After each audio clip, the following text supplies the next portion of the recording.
Have y'all ever just maybe considered, maybe thought that maybe Mark Jackson is overrated?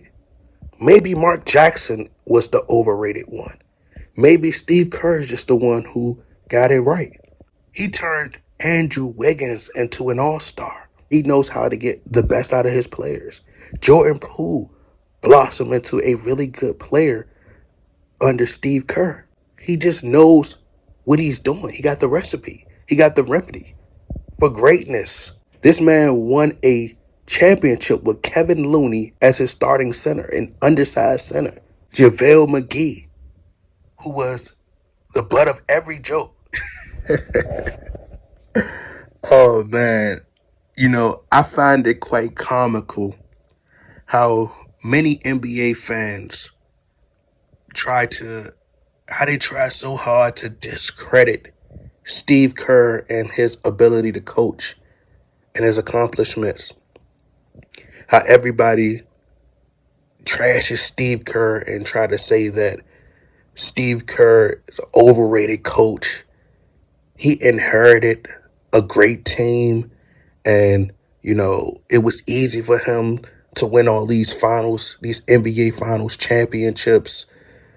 Just discrediting Steve Kerr, trying to make it seem like he's trash, right? Then they'll say, all right, well, Luke Walton was able to take the team. He was able to coach for a while. So everybody wants to praise Mark Jackson, right? They just think that Mark Jackson deserves a ton of credit, which he does. No disrespect to Mark Jackson. But as I said, you have a lot of pro-blackies who sit at the breakfast table with their fists raised in the air, and they just want everything to be for us, by us.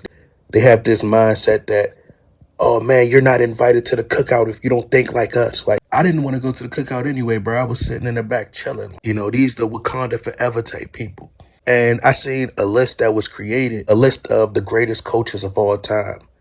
And it was funny because on that list you had Eric Spoelstra and Steve Kerr.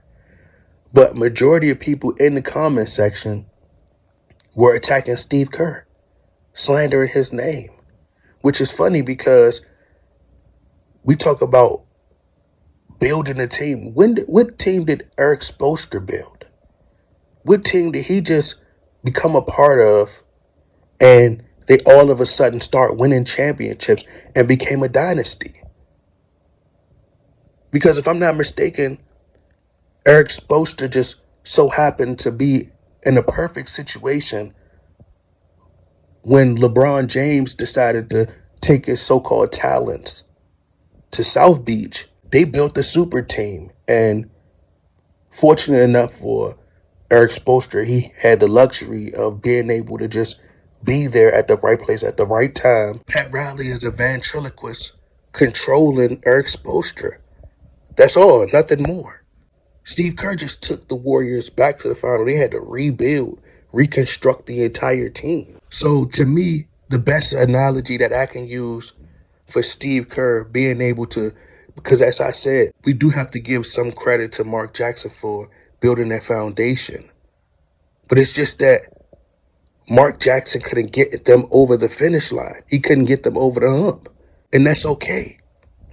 To me, the best comparison, the best analogy that I can use, let's say you have a chef, one chef who knows how to cook, but it's something missing, right? It's just that one key ingredient that's missing. So Mark Jackson, the food still tasted great under Mark Jackson, but it was missing something. It was missing one key ingredient. And Steve Kerr came along. He added that little twang to it, that little sauce to it. He finessed a little bit. And then all of a sudden, it started to hit. It tasted great. It tasted 10 times better when Steve Kerr added that twang to it. It hit, it took off. And sometimes that happens. So who do you give credit to? Do you give credit to the person who knows how to cook and it tastes good, or the person who add a key ingredient, it just tastes better? So Steve Kerr came, added his spin onto what the Warriors already were, and he took them to the next level. So they try to discredit Steve Kerr. And the reason they do all the hating is because he's so great. In Mark Jackson's first season with the Golden State Warriors, okay, they went 23-43. So they was just starting to build. They were trying to establish themselves. They drafted Steph Curry. Then they went after Klay Thompson. They got Draymond Green. And they were just starting to build. They got their building blocks. Then in the following season, they went 47-35. So they were starting to climb. They were starting to get better. They were improving as a team. They were building chemistry, setting the foundation. But they lost in the NBA Western Conference semifinals 4-2 to the San Antonio Spurs. So now you would expect to get better. So you lose in the semifinals. So now the next following season, you should be getting better. You should be going to the next level, which would mean the Western Conference Finals. You go up, you don't go down. You go forward, you don't go backwards. That's what's supposed to happen. What do you think's supposed to happen? You're supposed to get to the Western Conference Finals. Or even better, the NBA Finals. But that's not what happened. What ended up happening is they lost in the first round to the Los Angeles Clippers. When Steve Kerr came along, he added his greatness, his knowledge of the game. Here you have a coach, a student who came under the tutelage of Greg Popovich, some of the greatest minds to ever coach the game. If you could come in and get the job done, you could get the job done. The Warriors had a down season and bounced right back. If Steve Kerr was a trash coach, they would have never bounced back. They played at a more faster pace, up-tempo, pushing the ball. This man played alongside the greatest player of all time in Michael Jordan. This man studied from Phil Jackson, studied from Greg Popovich.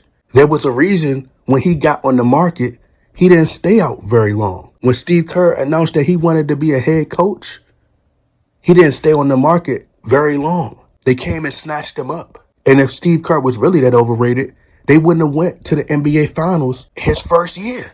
If Mark Jackson turned them into a well-built machine, and it was just easy because they already had Steph Curry, Klay Thompson, and Draymond Green, right? So why in Mark Jackson last season, the year that he got fired, why didn't he take them to the NBA Finals that year? Make that make sense. If Mark Jackson was such a great coach, bro, y'all say Steve Kerr inherited a great team, then why didn't Mark Jackson carry them to the finals the year before Steve Kerr came? If it was that easy, why he didn't carry the team to the NBA Finals that same year instead of losing in the first round? If it was that easy. And then they'll diminish what Steve Kerr did and they'll say, all right, well, Kevin Love and Kyrie Irving got injured. But what difference do it make? Because it's not like Steph Curry, Klay Thompson, or any of those guys won MVP. Steph Curry didn't win MVP. Andre Iguodala won MVP. LeBron James was up 2-1. Why nobody clown LeBron for being up 2-1 then losing to a team that never been there before? They were inexperienced. You had all the experience.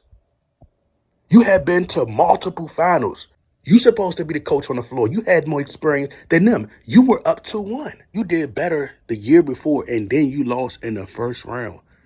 If it was that easy, if Luke Walton did it, if Luke Walton could come in and go on a winning streak, like make that make sense. If Luke Walton came in and that means Luke Walton better than Mark Jackson.